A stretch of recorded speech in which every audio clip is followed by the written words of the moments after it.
Today on WBLN News, Belen kicks off the Ignatians for Haiti project, election results are in, and Chipotle restaurants are under fire. All this and more coming up right now.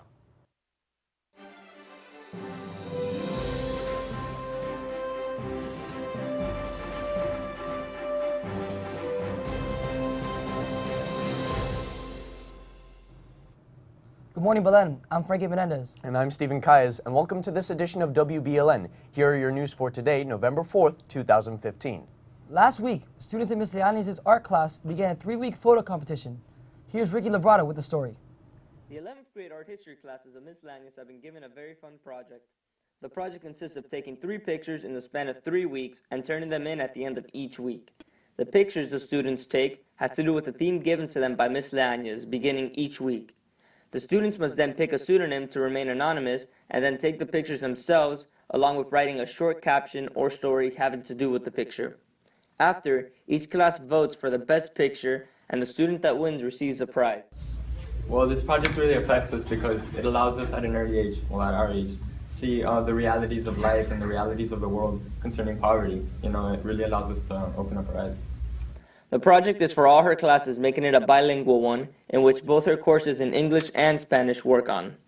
The project was given also to coincide with the Ignatians por Haiti, due to the themes having to do with the world.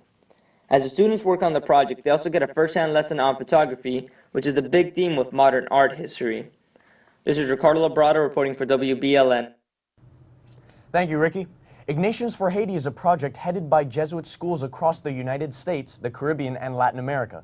It was started a little after the 2010 earthquake that hit Haiti. The project is meant to help build/rebuild Jesuit schools that could provide education to the children living in extremely impoverished areas throughout the country. This year, Belen has taken up the challenge. Here's our very own Miss Leani's with more. Okay, so what is it that we're looking for? Our students in some of the juniors are going to go over the homerooms, have been going over homerooms, asking for, with these bottles that they have a tag that said collection, it's Ignatians for Haiti. What we're looking for is that people, the school community donates. Yesterday was election day for some parts of Miami-Dade. Elections took place in districts 1 and 2 only. This includes Hialeah, Homestead, Miami Beach, and the city of Miami. One of the closest races in Tuesday's election was the city of Miami Beach mayoral race between Phil Levine and David Weeder. Phil Levine will serve another 2 years as the mayor of Miami Beach, winning by a landslide. In Hialeah, it doesn't look like there will be any changes at City Hall. Vivian Casales Munoz and Jose Caragol were re-elected to the city council. Council members Isis Garcia Martinez and Lourdes Lozano were re-elected because no one ran against them. In Homestead, Councilwoman Patricia Fairflow is the new vice mayor, and John Burgess retains his seat on the city council. The first lawsuit has been filed in connection to an E. coli outbreak originating from dozens of Chipotle restaurants in the Northwest. Charmaine Denise Mode claims that she fell violently ill shortly after eating a Chipotle in Vancouver, Washington last month. Mode is seeking to gain at least $75,000 in her federal lawsuit. Chipotle has not given any comments regarding the suit as of yet. The restaurant chain has closed down 43 locations in Washington state and Oregon after health officials linked over 20 E. coli cases to several eateries. The issue has caused Chipotle stock to fall more than 5% in the last week. In other news, Candy Crush is getting a new owner. Activision and Blizzard announced plans overnight to acquire King Digital Entertainment for nearly $6 billion. Activision is best known for traditional games like Guitar Hero and Call of Duty that are played on PCs or gaming consoles. Buying the maker of Candy Crush will help it gain a stronger foothold in mobile gaming and provide greater improvements to the gaming industry. A big for the Keystone Pipeline project, TransCanada, the company behind the controversial proposal, has asked the State Department to suspend its review for now. Company officials say they're working with authorities in Nebraska on the pipeline route. Keystone opponents accuse TransCanada of trying to delay the process, hoping the next president will get behind it. President Obama is widely expected to reject the project.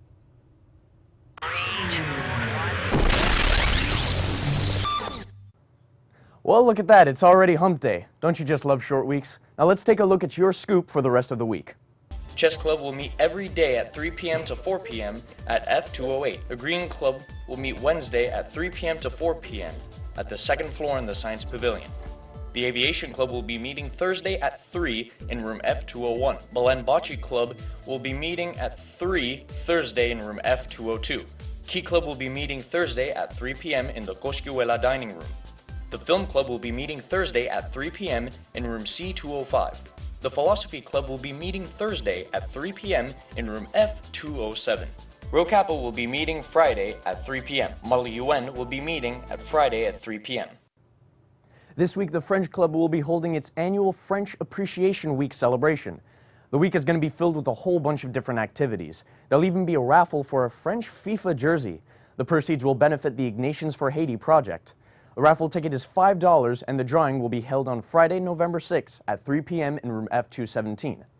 Also, as part of French Week, the French Club will be bringing the crepe maker on Thursday, November 5th after school in the central patio. Crepes sell fast, so order now. Pre-sales are going on after school in room F217. It costs $5 for the sweet crepes and $6 for the entree crepes. For more information, please see Miss Alonzo. This past weekend, the speech and debate team traveled to Gainesville to compete in the University of Florida Blue Key Speech and Debate Tournament. Congratulations to our guys who placed in the top 48 out of a whole 130 schools in congressional debates. Now stay tuned as we bring you in sports right after these messages.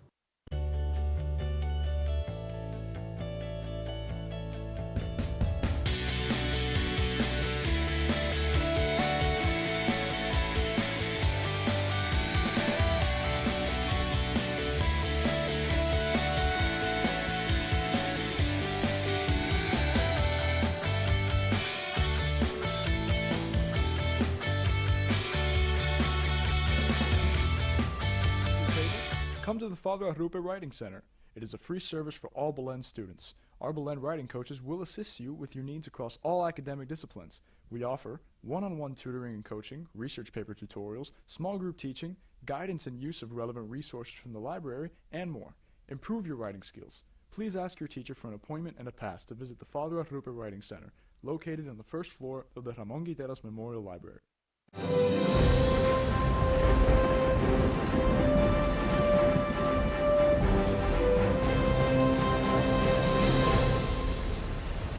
Good morning, guys. Today looks like a beautiful day. There's not going to be any clouds throughout the morning, maybe through the afternoon, but we might get some isolated showers in the late evening. Let's take a look at the map. As you can see, there's nothing going on except maybe up near Coral Springs. We have the few isolated showers coming in from the east. Let's take a look at our highs and lows. Today we have a high of 86 and a low of 76. We still have a very high humidity at around 75%. Winds coming from the east at 14 miles an hour. And precipitation at around 20%. Let's take a look at the highs and lows for the next 3 days. Tomorrow, there's a high of 85 with a low of 77 with a 20% chance of rain. Then on Friday and Saturday, we get some more chance of rain during those late afternoon hours with a high of 86 and a low of 75 on Friday and a high of 85 and a low of 76 on Saturday. That's all for weather.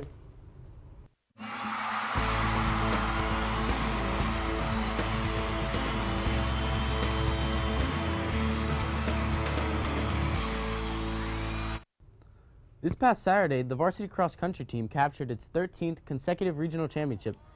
Leading the way for the Wolverines was Joshua Collins, coming in second place, running a time of 15 minutes and 56 seconds. He was followed by Jaime Lopez, Christopher Garcia, Nicholas Roca, and Henry Souza.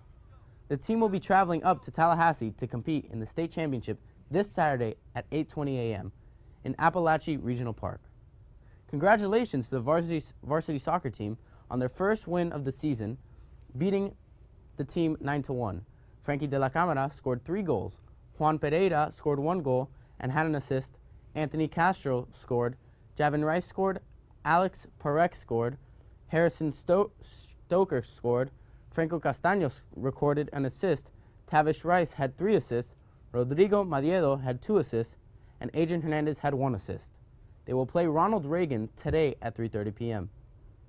The 6th grade blue soccer team played at St. Brendan, and the gold team will host St. Louis Red Team. Congratulations to the middle school blue basketball team for their home win against St. Teresa. Final score was 33-21. Sebastian Regueiro and Luke Peña each netted 6 points, while Victor Mejer, Sebastian Padilla, and Mariano Brito each chipped in 4 points. The blue basketball team will be back in action on Wednesday afternoon against St. Brendan at Belen. The varsity swim team will compete in the region championship being held at Coral Springs Aquatic Center. Competition begins at 9 a.m. Varsity practices begin at 3:30 p.m. All interested joining the team need to attend practices which are being held in the wrestling room. In professional sports, thousands of Kansas City Royal fans showed their support yesterday for their World Series champions.